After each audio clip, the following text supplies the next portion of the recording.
pelita bagi kakiku, terang bagi jalanku. Firman-Mu pelita bagi kakiku, terang bagi jalanku. Shalom Bapak Ibu yang terkasih, di pagi ini kembali kita mau siapkan hati untuk merenungkan firman Tuhan yang menjadi pelita di sepanjang kehidupan kita. Lewati tantangan dan rintangan apapun, kita mau terus bersandar pada Tuhan. Mari kita bersatu dalam doa. Selamat pagi Tuhan, terima kasih buat pagi hari indah yang Tuhan berikan kepada kami. Pagi hari ini Tuhan kembali kami memberikan hati kami, telinga kami untuk mendengarkan kebenaran firman Tuhan. Kami rindu Bapa tiap-tiap hari. Bejana hati kami terus diisi oleh kebenaran firman Tuhan yang akan membuat kami boleh berpikir positif, dan juga hati kami terus menjadi hati yang menjadi pancaran kehidupan kami yang diterangi oleh kasih dan kebaikan-Mu Bapa. Terima kasih banyak Bapa, pada pagi hari ini hamba menyerahkan hidup hamba dalam tangan Tuhan. Engkau yang menyucikan, menguduskan totalitas kehidupan hamba-Mu ini. Kau berkati Bapak Ibu Saudara yang terkasih. Bahkan dimanapun Bapak Ibu Saudara berada yang sedang mengalami pergumulan, ada jamahan Tuhan, lawatan Tuhan, sehingga siap kami boleh mengalami kekuatan dan kami boleh mengalami kemenangan dalam iman kami. Bapak, kami percaya semua tantangan dalam hidup kami akan berlalu dan kami boleh belajar bagaimana dalam setiap proses yang kami jalani Tuhan ada buat kami. Pagi hari ini kami mau sambut berkat firman Tuhan dengan ucapan syukur. Haleluya, amin. Tema kita pagi ini, dampak negatif kemarahan. Bapak Ibu Saudara yang terkasih, pernahkah kita marah? Pasti kita semua akan menjawab, pernah dong. Banyak juga orang yang mengatakan marah itu biasa, asal jangan jadi kebiasaan. Dalam keseharian ada banyak juga orang yang punya semboyan, tiada hari tanpa marah. Pagi ini kita akan membahas sebuah topik tentang dampak negatif atau dampak buruk dari kemarahan yang tidak terkendali. Kita mau melihat kebenaran firman Tuhan di dalam Yakobus 1 ayat 19-20. Hai saudara-saudara yang kukasihi, ingatlah hal ini. Setiap orang hendaklah cepat untuk mendengar, tetapi lambat untuk berkata-kata dan juga lambat untuk marah. Sebab amarah manusia tidak mengerjakan kebenaran di hadapan Allah. Pesan firman Tuhan melalui ayat ini adalah, hendaklah kita lambat untuk marah. Tetapi pada kenyataannya sulit sekali menahan diri untuk tidak marah. Bahkan kemarahan seringkali terjadi secara spontan, seperti anak panah yang meluncur secepat kilat dan langsung menembus sasaran. Kita sudah melihat banyak contoh cepatnya seorang untuk marah telah menimbulkan dampak buruk, bahkan dampak yang sangat fatal. Salah satu contoh dalam Alkitab menjadi pengingat buat kita betapa berbahayanya kemarahan itu. Dalam Kejadian 4 ayat 5-8 dikisahkan tentang peristiwa yang sangat mengerikan, yaitu kasus pembunuhan pertama yang pernah terjadi. Semuanya berawal dari panas hati atau kemarahan. Hati Kain menjadi sangat panas dan mukanya muram. Hal ini disebabkan karena korban persembahan Kain tidak diindahkan oleh Tuhan. Mengenai kemarahan ini, Tuhan sudah memberikan peringatan keras kepada Kain. Mengapa hatimu panas dan mukamu muram? Jika engkau tidak berbuat baik, dosa sudah mengintip di depan pintu. Ia sangat menggoda engkau, tetapi engkau harus berkuasa atasnya. Bapak Ibu Saudara yang terkasih, seringkali secara sadar ataupun tanpa kita sadari, kemarahan menguasai kita. Kita tidak punya daya atau kemampuan untuk mengendalikan diri, karena memang kemarahan itulah yang telah menguasai dan mengendalikan totalitas hati dan pikiran. Kita menjadi gelap mata, brutal, tidak peduli kata-kata kita telah melukai orang lain dan telah membuat orang lain tersakiti. Oleh karena itu Tuhan mengingatkan, engkau harus berkuasa atasnya. Kita harus berkuasa untuk mengendalikan kemarahan. Bukan kemarahan itu yang mengendalikan kita. Ketika kemarahan mengontrol hati dan pikiran, maka kita bagikan robot yang dikendalikan oleh remote control. Kemarahan memerintah untuk mengeluarkan kata-kata yang bisa menjadi racun yang mematikan. Bisa memerintahkan seseorang untuk menghilangkan nyawa dengan cara yang keji. apa yang terjadi ketika Kain tidak melakukan apa yang sudah Tuhan ingatkan kepadanya? Kata Kain kepada Habil adiknya, "Marilah kita pergi ke padang." Ketika mereka ada di padang, tiba-tiba Kain memukul Habil adiknya itu, lalu membunuh dia. Inilah gambaran tentang kemarahan yang menguasai kehidupan seorang dan berakibat sangat fatal. Hati-hati, jangan anggap sepele dengan kemarahan, apalagi jika kemarahan itu sudah menjadi habit dalam hidup kita. Banyak contoh kasus lainnya, di antaranya seorang pemuda bernama Banget Situmorang usia 36 tahun tersangka pembunuhan dan mutilasi di Ciracas, Jakarta Timur yang tengah menjadi sorotan karena tindakan kejinya. Pakar psikologi forensik UGM mengatakan pelaku ini cenderung memiliki kebiasaan dengan respon marahnya yang cepat keluar. Pelaku memang menyampaikan alasan dia membunuh adalah karena cemburu. Namun menurut pakar psikologi ini, rasa cemburu itu hanya faktor pencetus. Pemicunya adalah amarah yang selama ini dirasakan oleh pelaku. 2. Marah kucingnya dibunuh, wanita ini nekat bunuh teman sekamar lalu memutilasinya. Bapak Ibu Saudara yang terkasih, pesan berikut dari ayat firman Tuhan yang kita baca di awal adalah sebab amarah manusia tidak mengerjakan kebenaran di hadapan Allah. Buat kita yang punya hobi marah-marah sampai menjadi kebiasaan, bahkan marah-marah menjadi lifestyle, mari bertobat. Kemarahan tidak mengerjakan kebenaran di hadapan Allah. Kalau kita tetap melakukannya, maka kita akan mengalami dampak yang sangat negatif, bukan hanya bagi orang lain tapi juga bagi diri kita sendiri. Keseringan marah berdampak negatif untuk kesehatan. Saya mengambil sumber dari Halodoc Jakarta 12 Agustus 2020. Episode kemarahan yang tidak sehat seperti keseringan marah, menahan marah untuk waktu yang lama, atau melampiaskan amarah dengan meledak-ledak bisa menyebabkan dampak buruk tidak hanya pada hubungan dan kehidupan pribadi, tapi juga kesehatan secara keseluruhan. Bila kita sering marah-marah, maka akan menimbulkan dampak negatif untuk kesehatan, yaitu pertama, meningkatkan risiko penyakit jantung. Sering marah-marah dapat berdampak negatif pada kesehatan jantung kita. Kemarahan memicu perubahan fisiologis yang mempengaruhi darah kita, sehingga dapat meningkatkan risiko serangan jantung atau masalah terkait. Dilansir dari Harvard Health Publishing, penelitian menunjukkan bahwa dalam 2 jam setelah ledakan amarah, seorang berisiko lebih tinggi mengalami nyeri dada, serangan jantung, atau risiko irama jantung. Hal ini karena kemarahan menyebabkan keluarnya hormon stres seperti adrenalin yang membuat jantung berdetak lebih cepat dan tekanan darah naik. Kemarahan juga membuat darah kita lebih mungkin menggumpal, yang sangat berbahaya bila arteri menyempit oleh plak yang mengandung kolesterol.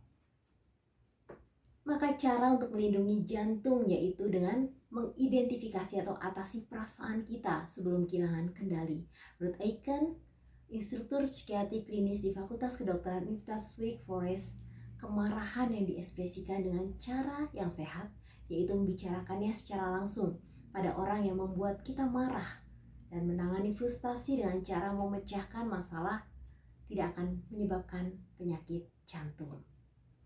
Kedua, meningkatkan resiko stroke. Bila kita sering marah-marah, sebaiknya hati-hati, sebab juga berisiko mengalami stroke. Kondisi ini terjadi akibat bekuan darah ke otak atau pendarahan dalam otak naik menjadi lebih tinggi setelah ledakan amarah. Bagi orang yang sudah memiliki aneurisma di salah satu arteri otak, risiko aneurisma untuk pecah menjadi 6 kali lebih tinggi setelah ledakan amarah. Kabar baiknya, kita dapat belajar mengendalikan amarah dengan cara mengidentifikasi pemicu kemarahan dan mencari cara untuk mengubah respon kita.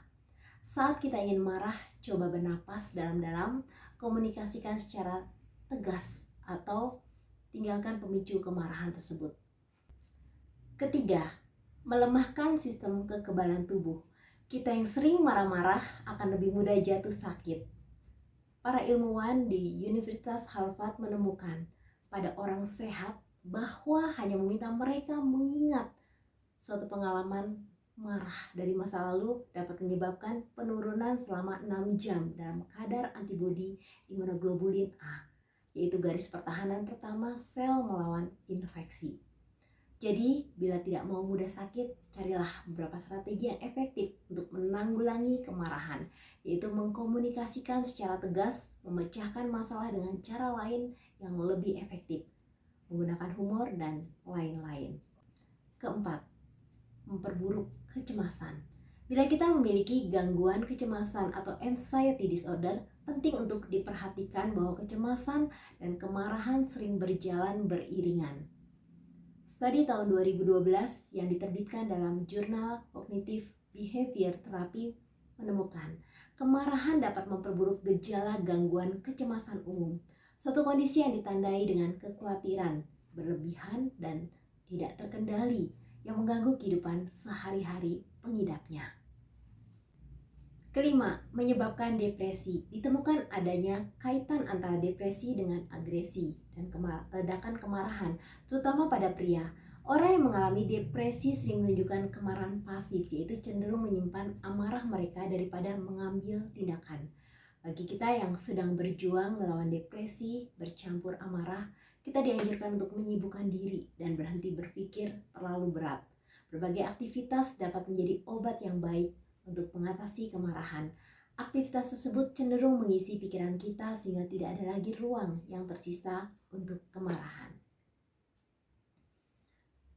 Keenam, merusak paru-paru. Meskipun kita bukan seorang perokok, tapi paru-paru kita bisa rusak bila sering marah-marah. Berdasarkan hasil penelitian sekelompok ilmuwan Universitas Harvard, terdapat 670 pria selama 8 tahun.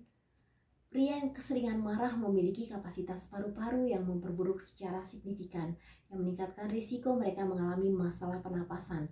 Para peneliti juga berpendapat bahwa peningkatan hormon stres saat marah dapat menciptakan peradangan di saluran pernapasan. Bapak Ibu Saudara yang terkasih, masihkah kita mau mempertahankan sikap kita yang suka marah-marah? Alkitab mencatat, pertama, kemarahan menetap pada orang bodoh. Khotbah 7 ayat 9, janganlah lekas-lekas marah dalam hati karena amarah menetap dalam dada orang bodoh. Kedua, orang yang pemarah akan dijauhi teman. Amsal 22 ayat 24, jangan berteman dengan orang yang lekas gusar, jangan bergaul dengan seorang pemarah. Ketiga, si pemarah menjadi troublemaker. Amsal 29 ayat 22, si pemarah menimbulkan pertengkaran dan orang yang lekas gusar banyak pelanggarannya. 4. Kemarahan membawa kepada kejahatan. Mazmur 37 ayat 8. Berhentilah marah dan tinggalkanlah panas hati itu. Jangan marah, itu hanya membawa kepada kejahatan. 5.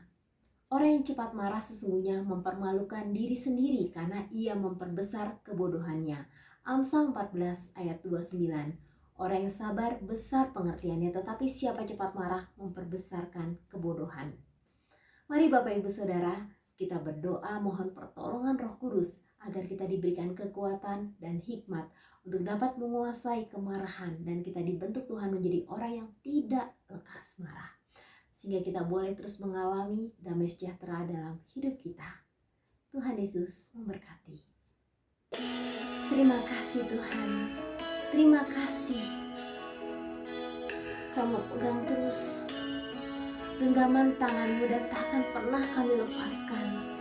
Dalam tuntunan-Mu kami boleh merasakan kedamaian dan kami merasakan setiap kebaikan Tuhan di sepanjang kehidupan kami. Kami menikmati kasih dan kuasa-Mu.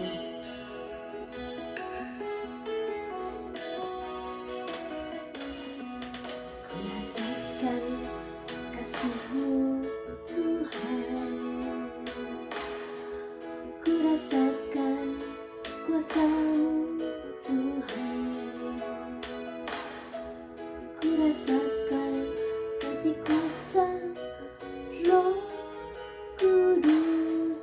Ku rasakan kehadiran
Tuhan di kehidupan kami.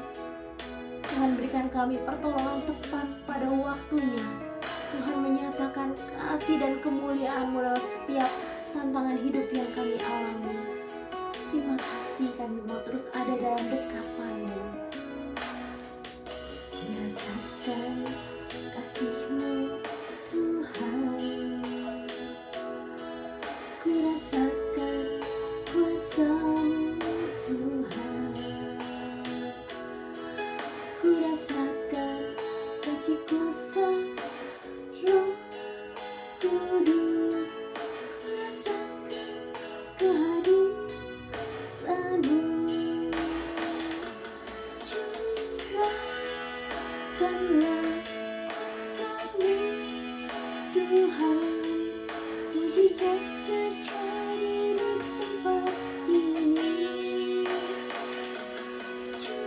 Curahkanlah kuasa-Mu Tuhan.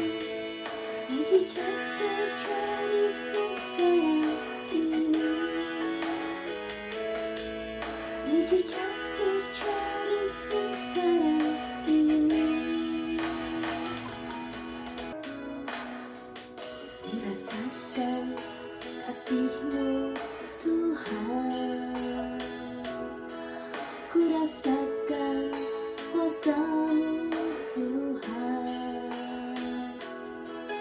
Ku rasakan kasih kuasa Roh Kudus. Ku rasakan kehadiran-Mu. Curahkanlah kuasa-Mu Tuhan. Mujizat terjadi di tempat ini. Curahkanlah kuasa-Mu Tuhan. Mujizat terjadi sekarang ini. Mujizat terjadi sekarang ini. Terima kasih banyak Bapak untuk pagi hari ini kami boleh merenungkan tentang dampak negatif dari kemarahan. Terima kasih banyak Bapak untuk kebenaran firman Tuhan, ayat-ayat firman Tuhan yang boleh kami renungkan. Betapa kemarahan tidak akan memberikan dampak yang baik. Kemarahan yang tidak terkendali, dikuasai oleh kemarahan. Bapa, kami mau serahkan hati dan hidup kami kepadamu Bapa, agar Roh Kudus terus mengontrol emosi kami, perasaan kami, bahkan Roh Kudus yang berkuasa atas apa yang kami rasakan, sehingga kemarahan itu tidak menguasai hidup kami. Terima kasih Tuhan, hamba berdoa bagi kami semua yang saat ini mungkin sedang sensitif oleh karena berbagai persoalan, sehingga mudah sekali kami menjadi tersinggung ataupun marah. Bapa, Engkau menjamah hati dan hidup kami agar kami terus bergantung pada Tuhan dan menyerahkan hati kami untuk dipimpin oleh Roh Kudus, sehingga kami boleh menjalani hari bukan dikontrol oleh emosi, tapi dikontrol dan dipimpin oleh Roh